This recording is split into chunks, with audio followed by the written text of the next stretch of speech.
Hello বন্ধুরা, আমরা Arduino উনো কেন ইউজ করব আমাদের প্রজেক্টে। আরডিনো উনো আমাদের বাস্তব জীবনে কী কী সমস্যা দূর করলো তার একটা ছোট্ট উদাহরণ। আমরা তো বিভিন্ন সময় এলইডি বোর্ডগুলো দেখছি বিভিন্ন জায়গাতে, বিয়ে বাড়ি বা বিভিন্ন রকম ফাংশানে।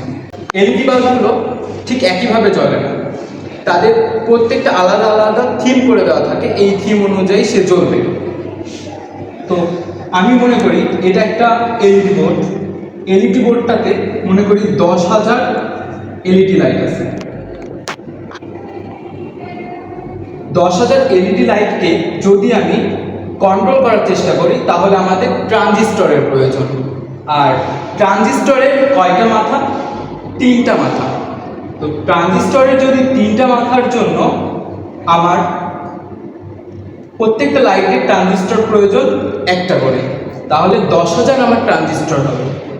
10,000 ট্রানজিস্টরের জন্য আমার মোট একটা লাইট থেকে, একটা এলইডি বাল্ব থেকে